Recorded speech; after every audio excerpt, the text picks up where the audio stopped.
దర్శకుడు రామ్ గోపాల్ వర్మ ఇంకా పోలీసులకు చిక్కలేదు. విచారణకు గైర్హాజరు కావడంతో దర్శకుడి కోసం గాలింపు కొనసాగుతుంది. వర్మ కోసం నిన్న హైదరాబాద్ వెళ్లారు ప్రకాశం జిల్లా పోలీసులు. కానీ ఎలాంటి ఫలితం లేకపోగా వర్మ అందుబాటులో లేరనే సమాధానంతో రోజంతా నిరీక్షించి వెళ్లిపోయారు. ఇతర రాష్ట్రాల్లోనూ వర్మ కోసం పోలీసులు గాలిస్తున్నారు. ఇంకోవైపు హైకోర్టులో వర్మ దాఖలు చేసిన ముందస్తు బెయిల్ పిటిషన్ విచారణకు రానుంది.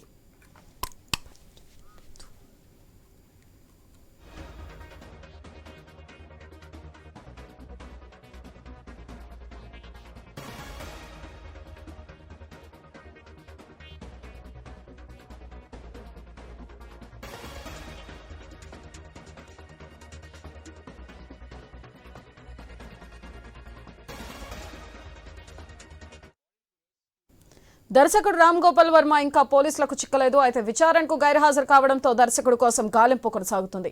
వర్మ కోసం నిన్న హైదరాబాద్ వెళ్లారు ప్రకాశం జిల్లా పోలీసులు. కానీ ఎలాంటి ఫలితం లేకుండా పోయింది.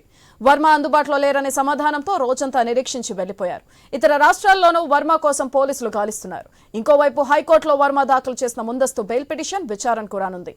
దీనిపై మరింత సమాచారం మా ప్రతినిధి సుధాకర్ ఫోన్ ద్వారా అందిస్తారు. సుధాకర్, సుధాశ్రీ ప్రకాశం జిల్లా మధ్యపాడు పోలీస్ స్టేషన్ లో నమోదైన ఏదైతే రామ్ గోపాల్ వర్మపై నమోదైన కేసులో రామ్ గోపాల్ వర్మను అరెస్ట్ చేసేందుకు మాత్రం ప్రకాశం జిల్లా పోలీసులు కొనసాగిస్తున్నారని చెప్పుకోవచ్చు. ఈ నేపథ్యంలోనే ఏదైతే నిన్న రూరల్ విచారణకు హాజరు కావాల్సిన రామ్ గోపాల్ వర్మ విచారణకు హాజరు కాకపోవడంతో పోలీసులు రామ్ గోపాల్ వర్మ ఇంటికి వెళ్లి ఆయన అరెస్ట్ చేసేందుకు మాత్రం సిద్ధమయ్యారు. ఈ నేపథ్యంలోనే ఆయన అక్కడి నుంచి అక్కడ అందుబాటులో లేకపోవడంతో ఇక్కడి నుంచి వర్మ ఆచూకీ కోసం మాత్రం ప్రకాశం జిల్లా పోలీసులు వెల్లడిస్తున్నారు. ఈ నేపథ్యంలోనే ఏదైతే వర్మ ఉంటున్నట్టు ఏదైతే కోయంబత్తూరు తమిళనాడుతో పాటు ఏదైతే షాద్నగర్ లోని ఒక ఫామ్ హౌస్ లో ఉన్నాడని సమాచారం దొరుకుతుంది. పోలీసులు మాత్రం వర్మ కోసం మాత్రం పూర్తిగా గాలింపు చర్యలు చేపట్టారు. ఏదైతే ఐటీ కోర్ టీం సహాయంతో రామ్ గోపాల్ వర్మ కదలికలపై మాత్రం ప్రత్యేక నిఘా ఉంచి ఆయన ఎక్కడున్నారనే దానిపై పూర్తిగా అన్వేషణ సాగిస్తున్న పరిస్థితి. మరోవైపు ఈ రోజు రామ్ గోపాల్ వర్మ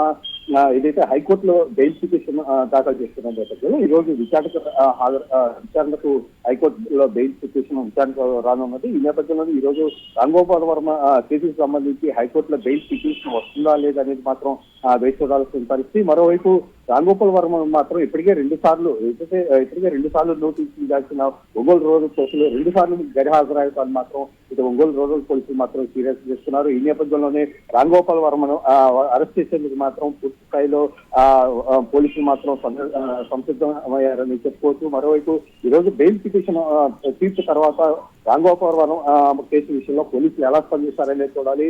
దీంతో పాటు ఏదైతే ఇప్పటికే రామ్ గోపాల్ వర్మకు సంబంధించి పూర్తి స్థాయిలో కేసును మాత్రం ఏదైతే సోషల్ మీడియాలో ఆరోపణలు చేసిన కేసులో రామ్ గోపాల్ వర్మపై మాత్రం పూర్తి స్థాయిలో విచారణ చేసేది మాత్రం ఒంగోలు రూరల్ పోలీసులు సిద్ధమయ్యారు. ఈ నేపథ్యంలోనే ఈ రోజు తీర్పు తర్వాత హైకోర్టు తీర్పు తర్వాత బెయిల్ వస్తుందా రాదనేది మాత్రం చూడాలి. ఈ తీర్పు తర్వాత పోలీసులు ఎలా వ్యవహరిస్తారనేది మాత్రం చూడాలి. Sudhakar, right, thank you Sudhakar.